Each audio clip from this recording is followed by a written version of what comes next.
money shot. Look, I'm gonna cut right to the point here. Phanteks does excellent jobs making cases that are affordable and premium. So this right here is a $60 enclosure and you get tempered glass included. I'd like you to meet the P300. I know I'm a bit late with this review. Everyone else released theirs earlier in the day. But this is a smaller take on the P400 from Phanteks, which was already a great value. In fact, the tempered glass edition of that case was my favorite case for the longest time up until Fractal released their Define C tempered glass edition. So like I said, the P300 has a smaller chassis than the P400. That's why it's a 300, not 400. You get it? Pretty simple, right?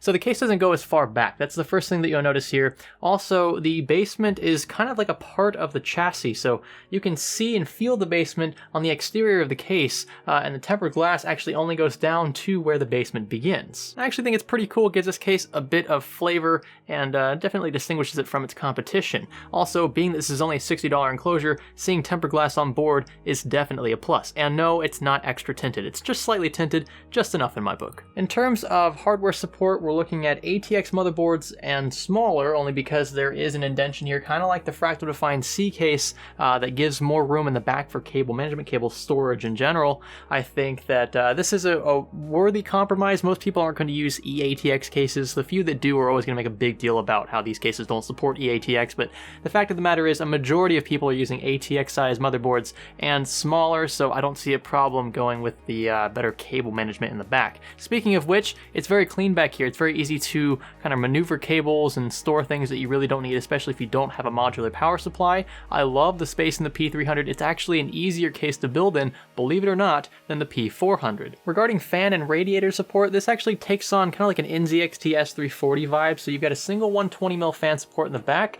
You have up to a 140mm fan on top. Only a single one, and it does have a dust filter included, just a little magnetic one. So at least there's that. That's something that the S340 Elite does not include, I'm pretty sure. And then up front here, you have support for up to a 280mm AIO. I have a 240 in there right now. You can see there's plenty of room still for a larger radiator, but you can't put a triple rad in here, and I'm about to show you why. So if you remove the front panel of the case, you'll find the hard drive tray actually turns sideways so that you can access your drive base from the front.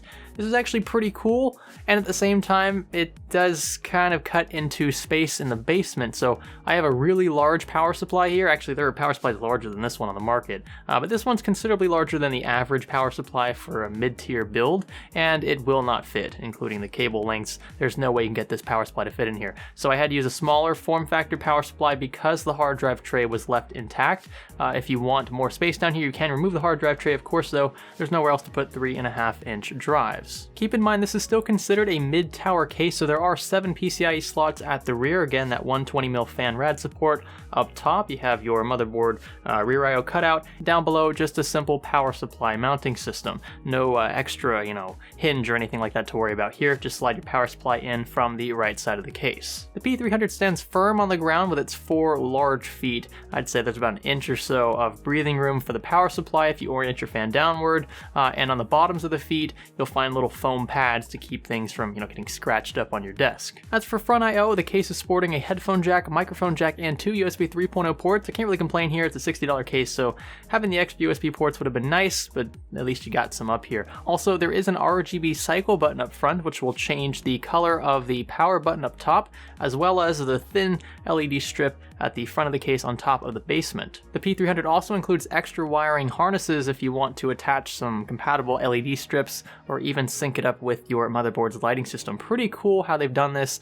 So if you want a full-on RGB build or just a rig that is suiting one color scheme, then you can actually control it all with this one button up top if you really wanted. I am a bit concerned about the front panel. This has always been Phanteks' Achilles heel. So there are 2 very tiny dust filters here, and this is basically reminiscent of how much breathing room this case is going to offer you, at least for fans up front.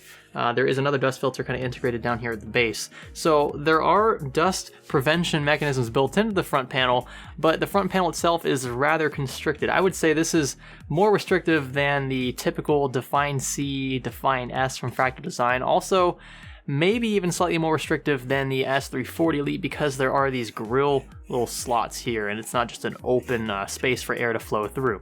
So this is probably the most inconvenient thing about the P300. Then again, it was also inconvenient for the P400.